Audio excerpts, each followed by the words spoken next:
My name is Susan Williams, and I'm the president of the United States Canoe Association.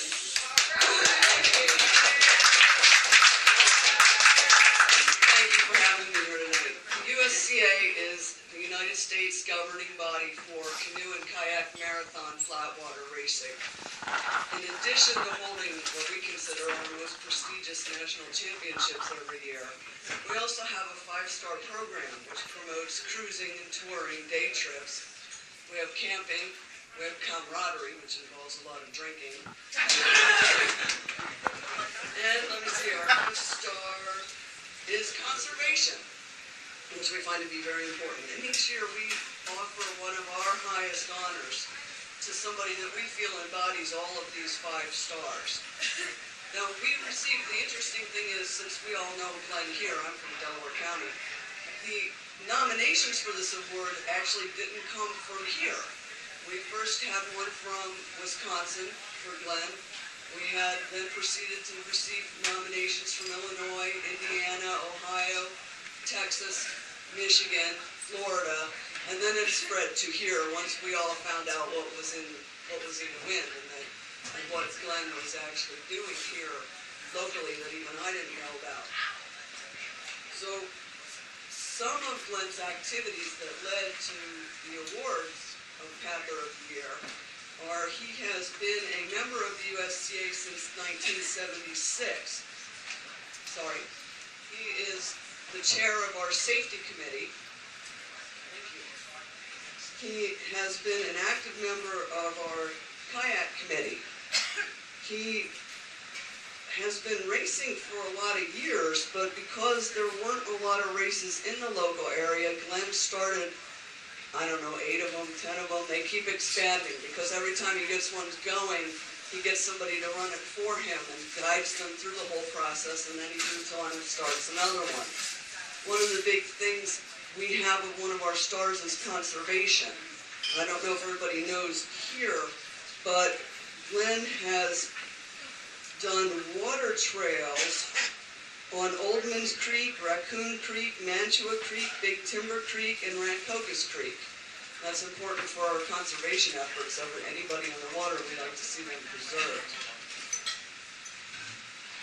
One of the things about Glenn's races that we find particularly commendable is when he can't find the sponsor, and I know he busts his butt to find sponsors, but when he can't, he funds them himself and does all the work himself and does all the organization himself. And there aren't that many people willing to take on that task for one race, let alone the numbers that Glenn does. In '89, I guess Glenn organized the PCC races on the weekend following the 4th of July, which then became known as the Philadelphia Canoe Club Open House. He's added the Philadelphia Spring Regatta and the Philadelphia Fall Classic to the PCC races. He also does Darby Creek Governor Prince Classic, Stewart Lake Regatta, Woodbury Creek Race, Cooper River Halloween Race, the Mantua Creek Race, and as is typical Glenn style, in 2011 he is adding the Newtown Lake Race. And he's instrumental, I believe, in getting that big red boat down to the row for the cure, or the paddle for the cure. He's helped with the Schuylkill Banks Rowing Regatta, the head of the Schuylkill Rowing Regatta. Guy's everywhere.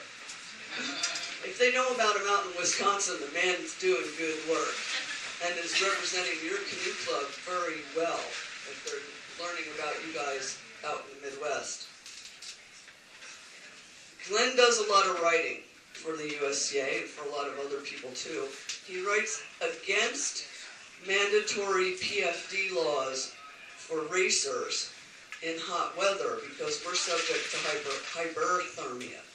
He writes for mandatory PFD laws in cold weather because that's vitally important, not just for racers, but for every recreational paddler out there that doesn't understand what can happen to you when you're immersed in cold water.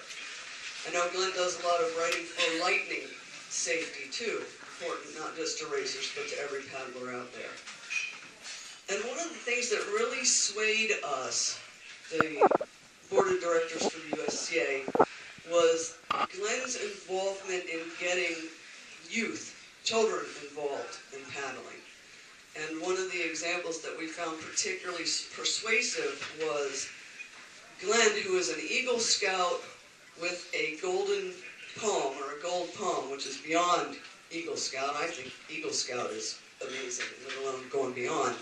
But Glenn last summer went to the Centennial National Scout Jamboree at Fort A.P. Hill in Virginia and manned the kayak center at Bullock Lake. And they got 80 brand new 15-foot plastic touring kayaks, and he, among just 20 instructors, taught 5,780 Boy Scouts to kayak last summer. And so for all of these reasons, the USCA very proudly has awarded Glenn our 2010 Paddler of the Year Award.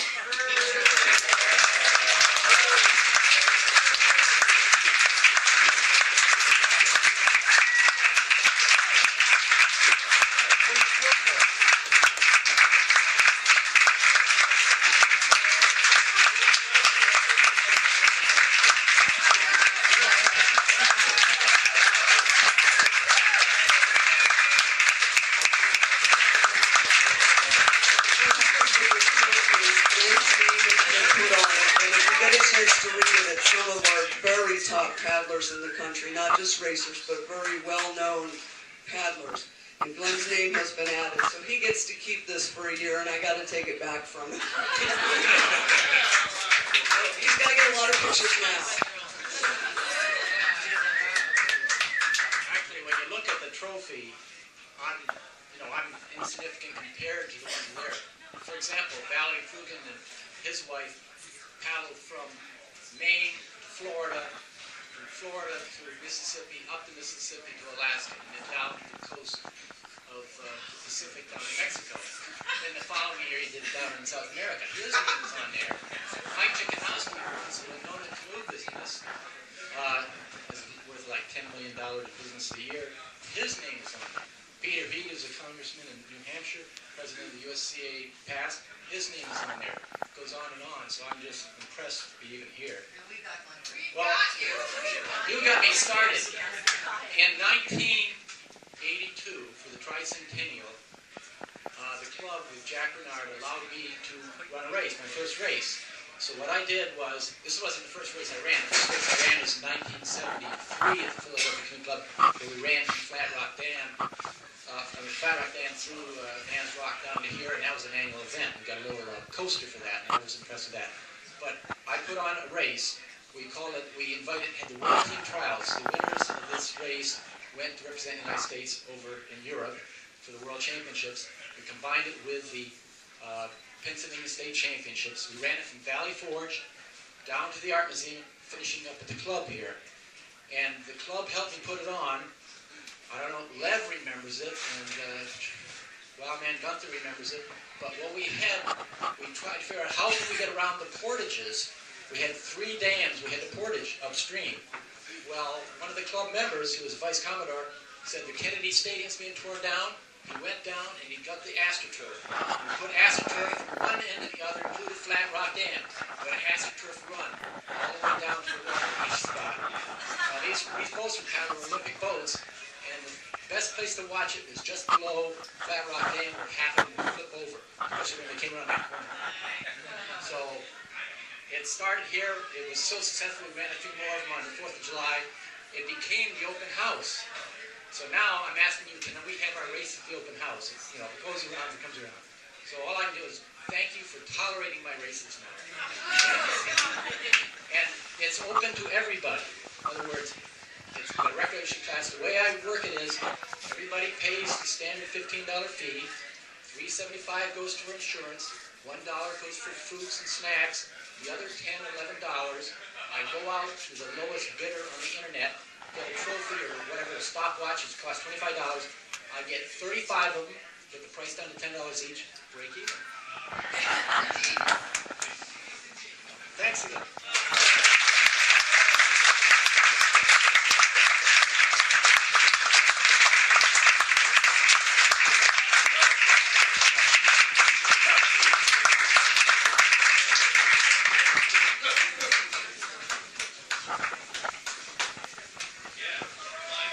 Okay, now it's time for